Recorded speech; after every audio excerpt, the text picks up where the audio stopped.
Сегодня мы обсудим возможность, механизмы поддержки экономических проектов, которые будут реализовываться в нашей стране. Определим механизмы, я так полагаю, способы.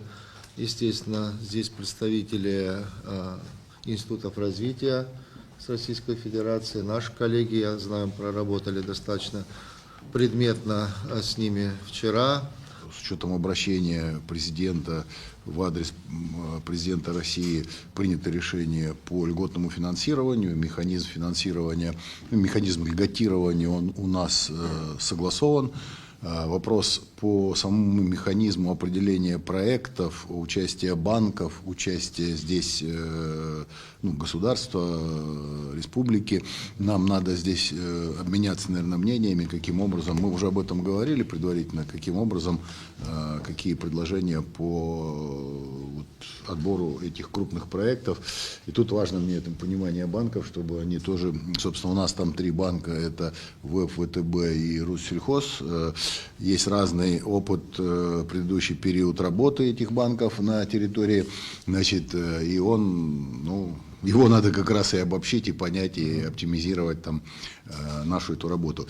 И второй вопрос, который немаловажный, может быть, там более важный, это все-таки работа с МСП, тот механизм с малым и средним предпринимательством, потому что, объективности ради, те механизмы, которые есть на сегодняшний день, на наш взгляд, они недостаточные. Мы тут не вовлекаем банковскую структуру фактически в это.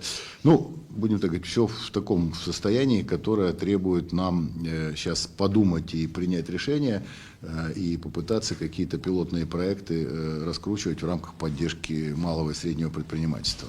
Да, плюс еще в рамках МСП мы хотели обсудить тоже по механизмам, может быть, аналогичным механизмам, критериям отбора, это по глэмпингам. Я говорил о том, что дополнительно там выделяем деньги в размере 150 миллионов на следующий год на именно задачу адресную по глэмпингам.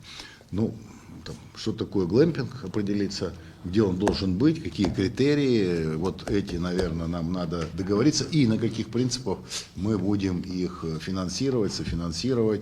То есть тут вот тоже, собственно говоря, поле для творчества, которое... еще раз, у нас есть опыт и практика по этому, можем поделиться им, вы, может быть, какие-то свои особенности туда предложите добавить.